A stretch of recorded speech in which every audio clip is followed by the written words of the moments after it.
naman akalain na hindi ko rin inaasahan pa. Narito tayo ngayon upang matunghayan ang nagiinit, nagbabaga at talaga namang usap-usapan at nagtitrending na latest issue ni Ate Erica. Sa pagpapatuloy ng ating istorya ay nandito nga muli si Kalingap Val upang pag-usapan ang istorya at ang issue ni Ate Erica at ng kanyang kapatid na si Sheila May sa pagitan ng kanilang lolo at ng kanilang buong pamilya. Sa pagpapatuloy nga ay sinasabi nga dito ni Kalingap Val ang mga nai-involve sa pagbabanta kay Lola Miguel at sa pamilya na naiwan ni Ate Erica. Grabe at meron palang cheesy na pinag-uusapan sila Lola Miguel. Yan thumbnail ko bukas ini. Si Miss Admin ng Korea. Aba, wag ka naman mag-post sa Facebook mo na parang nagbabanta doon sa maglulo at maglula at hindi maganda yon. Hindi maganda yung magbabanta ka na baka maubos yung ipin. Wag naman ganon. Hindi maganda yung ugaling gayaan. So, alam mo mga kalingap, meron tayong nakapasok na dyan, ng mga espiya. Spy sa kanilang group chat po. At lahat ng pinag-uusapan nila ay nasa atin na po lahat. Ang admin ito mga kalingap ay sa Incheon, Korea, Amy Tonya Cao Torres. Magandang morning sa iyo ha. Hindi ako kaaway dito. Tandaan niyo po. Hindi kaaway si Val Santos Matubang. Gusto kitang ma-meet ng maganda ini si... May asawa ka ba? Ma'am Torres? Tonyakaw Torres? Nasa Korea ka pala? Gulping mga Gina Pansa, admin ng Basod, Camarines Norte? Abay, meron pang... Ay, taga-Albay pala kayo. Bicolanong Maray. Sino pa po ini? Ay, aba! Iba dito, kilala ko wag naman ganong ang sama naman ng mga nyo. Ito, tulad nyan, ang mensahe nyo sa inyong o tulad nyan, mga kalingap. Ay, grabe naman ini. Parang hindi makatao, wag naman ganyan. Pati si lolo nyo. Pati si Lolo Miguel, pagsasabihan nyo ng hindi maganda, wag naman ganon. Matanda na po yun. Wag naman gayaan na pagsabihan ng hindi maganda yung si Lolo Miguel. Maawa naman kayo sa kanila. Binasa nga ni Kalingap Val dito ang post ng isang kakampi nila Ate Erica na talaga namang nagpapakita ng pamamahiya at pagsasabi ng mga masasamang salita at meron din na pagbabanta kay Lolo Miguel at sa buong pamilya nila Ate Erica na nagsasalita against sa kanila dahil sa mga ginagawa ng dalawa. Maawa naman kayo sa kanila.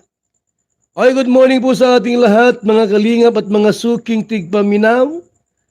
Tayo po live sa ating official YouTube channel, Val Santos Matubang, at tayo live ngayon, mga kalingap. Walang tulugan. Maaga pa naman ay. Maaga pa. Maaga pa po mga kaibigan. Ito po ang minsay mga kalingap, mga kaibigan.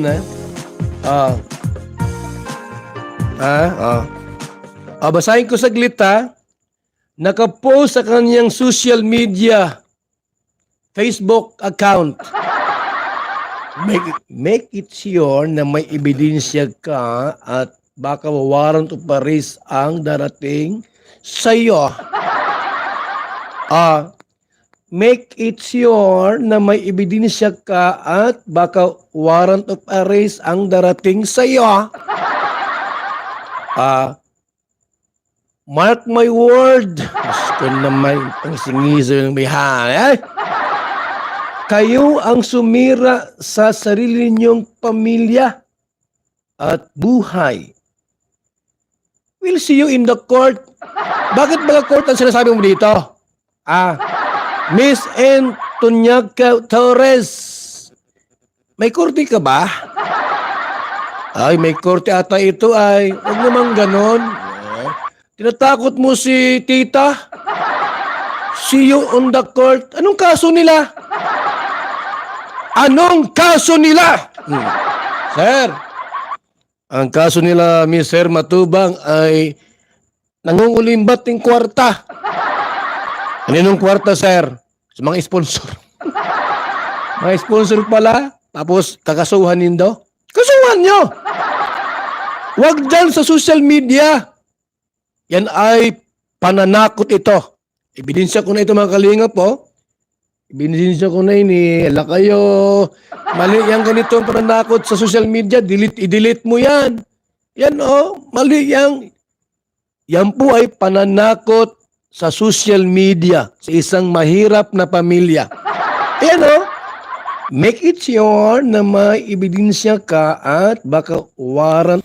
Sabi pa nga sa post na ito ay sila Lola Miguel daw talaga ang nagsira sa kanilang mga pangalan. At sabi pa nga na we will see you in court. Ibig sabihin nito ay may balak nga magsampa ng kaso ang kabilang panig na mga kakampi ni Ate Erica kay Lolo Miguel. Talagang sabi nga ni Kalingap Val ay hindi daw sila natatakot dito dahil kung ano ang katotohanan ay yun naman talaga ang mananalo. Ito ang pananakot sa social media, i-delete mo yan. Yan mali yan. Yan po ay pananakot sa social media sa isang mahirap na pamilya. Yan make it sure na may ebidensya ka at baka warrant of arrest ang darating sa iyo. Mark my word. Tapos nangisi. Kayo ang sumira sa sarili ninyong pamilya at buhay. We'll see you in the court. Ano yan? Pananakot ba yan sa kanila nila tita at Lolo Miguel? May korte ka na ngayon? Tita N. Torres. Mga kaibigan, ako po ay hindi po nagbibiro. Binabasa ko lang. God bless and see you in the court. Abay, talo mo pa si Marilyn TV. May court ka nang nalaman. Sige po, itry ko itong dalhin sa kasama ko si Lolo Miguel at si Tita. Yung mga nasa Facebook mo, na pananakot, try namin po cybercrime. Try namin bukas sa cybercrime. Ito po yung mga ganitong pananakot. Mali ito mga kaibigan. Sa totoo lang, ito po ay pananakot sa isang pobre. Yung ganito, see you in the court. Ay ano na tayo? N ba ini? Antoniaca Torres. Ikaw ba'y masariling korte? Suprema sa Pilipinas? But every time you see you in the court, God bless and see you in the court. Aba naman. Ituloy mo.